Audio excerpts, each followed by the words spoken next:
In this example, which exists again in slide number 19 in the PowerPoint posted on the blackboard, we have this kind of amplifier where the input is called V signal here, connected through our signal, and then a coupling capacitor C1. This is a DC current source and DC voltage source. This is our MOSFET. Okay, then we have RD towards the DC source, another DC source VDD, and if you remember, that was one of the biasing techniques to use VDD up and negative VSS with a current mirror here. Okay, then we have a coupling capacitor C2 towards the output. Again, the output is taken from the drain, the input is connected to the source, so this is basically a common gate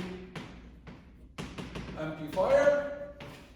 We need to calculate the R input from here, R output from here, and again V output over V signal. Considering that lambda equals 0, which means ignore RO. Many times you'll find that we ignore RO because RO actually sometimes it complicates the solution very much. In some cases, solving the problem with RO will be very complex.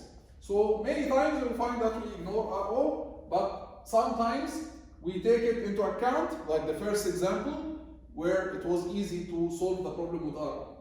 Anyways, let's directly go to the AC analysis. So in the AC analysis, what we'll do, we will short circuit the capacitors. So the capacitor here will be short circuit, the capacitor here is short circuit. What else? They activate all the DC supplies. So the DC supply here will be grounded. The DC supply this will be grounded, but this is a DC current supply, it will be open circuit. So this DC current source will be open circuit, and this will be grounded. So it doesn't matter, you can just remove this branch completely because it's open circuit here. And then we go and replace the transistor with the small signal model. Again here, since the gate is connected to the ground, you will find, if you think about it, try in your mind to imagine using the pi model and the T model, you will find that the T model is easy here. Why? Because in the T model, the gate which is connected to the ground will connect to the point between the drain and the source. And thence you will be able to separate the circuit, because there is a ground in the middle, you can separate the circuit into two parts. So we go again step by step, starting from V signal, we have V signal, then R signal, then we go here, and then we replace the transistor with the model. This is the source now, so you can do that. You can first plot the transistor like this, for if you want to make it easy to yourself. Okay, and the drain, this is the source, this is the drain. The drain is connected by RD to the ground and RL to the ground.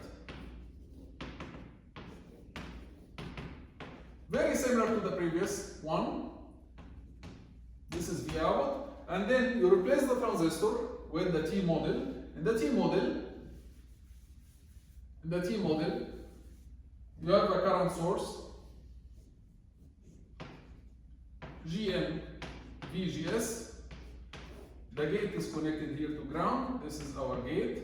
This is the drain. And then we have a resistance here, 1 over GM.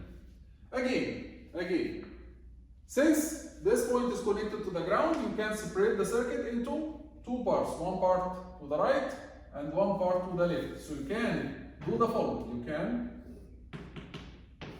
do like this, and maybe you bring 1 over GM down to make it easy. 1 over GM, where the ground is the gate. And then again, you can work like this, or you can make it easy to yourself, and you say that instead of working with VGS, you work with VSG. VSG is the volt here, positive here and negative here. And you can reverse this current source to the other side, and you replace VGS with VSG. You didn't change anything. If you reverse the direction and you change the value to the negative, then you didn't change anything. So instead of VGS, you replace it with VSG, and you change the current. Okay, and then we are asking for our input looking at this point. If you look at this point, our input, you are going to ignore everything before. So the only resistance that you will see when you look from here is 1 over Gm. So our input simply will be 1 over Gm. Our output, looking directly before RL, so our output, let's keep our output to the end. Let's calculate the gain first. If you want to calculate the gain, V output over V input, you can say from the right part of the circuit you can get a relation between V output and VSG.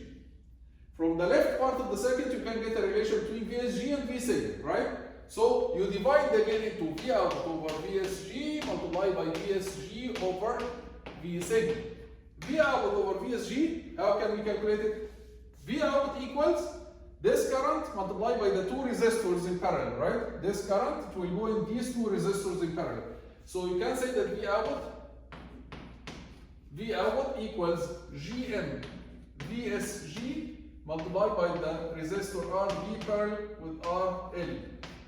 And then VSG cancels with VSG times VSG, which is the voltage here, divided over V signal. It's a very simple voltage divider. It will be equal to this resistor over the sum. 1 over Gm over 1 over Gm plus R signal. And the final expression will be, of course, you have Gm here, you can multiply it there. So you will get RD parallel with RL. Gm will cancel with 1 over Gm divided over 1 over Gm plus R signal. So this is the expression for the voltage gain, V output over V signal actually, not V input. Sometimes they call it V input, sometimes they call it V signal. Okay, so this is the expression of the gain now. For V output, for our output is, we look from here. So what we need to do, remove everything before this point, forget about everything before, deactivate the source. If we deactivate the source, it will be short circuit. Now, there is no current here, VSG will be 0, so in the calculation of our output, VSG will be 0. If VSG is 0, the dependent current source will be also 0. And if the dependent current source is 0, means it's an open circuit. So the output resistance will be equal to RD. So we calculated now the input resistance, the output resistance, the gain, and we identified the amplifier family. These are the most important questions that you are going to see in each amplifier circuit. That's it for this example. We'll see you with more examples in the next video.